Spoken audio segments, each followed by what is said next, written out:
सा तृष्णा ना मरी, कह गए दास कबीर। मन मरी न माया मरी, मर मर गया शरीर। आशा तृष्णा ना मरी, कह गए दास कबीर। महाराज सब चीजें खत्म हो जाती है, पर ये इच्छाएं, ये तृष्णाएं, ये कभी शांत तो होती ही नहीं है।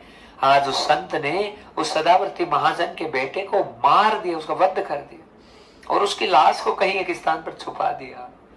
उसी समय कोई दूसरे महात्मा थे, उनकी नजर पड़ गई, कहा इस महात्मा ने इस वेश्य के बालक को मार दिया है। अब तो महाराज घर में स्थिति तो उत्पन्न होने ही वाली थी। सदावर्ती महाजन अपने पुत्र को पुकार रहा है, पुत्र पुत्र पुत्र, लेकिन शाम का समय हो गया, पुत्र कहीं नजर नहीं आ रहा। रात पड़ गई भक्तजनों। अब तो महाजन की चिंता हो गई, मेरा बेटा कहाँ गया, मेरा बेटा कहाँ गया। सामने से वही संत आए जिन्होंने हत्या की थी, कहा मेरे पुत्र को देखा, मना कर दिया, झूठ बोल दिया। हे महाराज, संतों को ये सब चीजें तो बिल्कुल शोभा नहीं देती भक्तजनों। या तो भगवत नाम का चोला किसी को धारण करना नहीं चाहिए, बहुत कठिन है भगवान, बहुत कठिन है।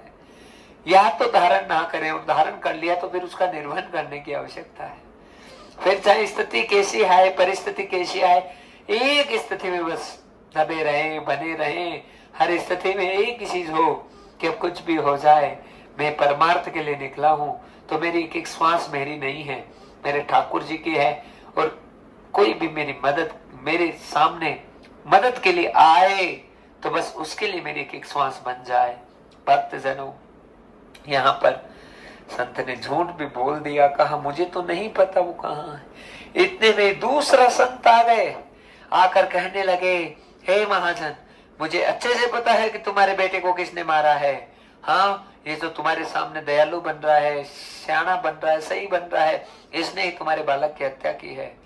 जैसे ही संत के ऊपर आरोप लगाने लगे, उसी समय महाराज उस महाजन ने उसको भगा दिया, जो आरोप लगा रहा था उसको, और कहा निकल जाओ यहाँ से। मेरे साथ में जो महात्मा रहते हैं वो कभी कुछ नहीं कर सकते, गलत नहीं हो सकता कभी भी उनके द्वारा। एक विश्वास, एक भावना कितनी उच्च लेवल की भक्तजनों, आज मना कर दिया, भगा दिया उसको। वो बच्चा नहीं मिला भक्तजनों, मिलता कहां से, क्योंकि उसकी हत्या कर दी। और जो संत साथ में रह रहे थे, एक दो दिन तो ऐसे ही निकला, लेकिन अब अंतःकरण से पश्चाताप की भावना जागृत हो गई। मैं कितना पापी हूं, मैं कितना गलत हूं, ये बढ़िया मुझे कितना सम्मान देता है, कितना मान देता है, हर स्थिति में मेरे साथ में इतना मेरा ध्यान रखता है।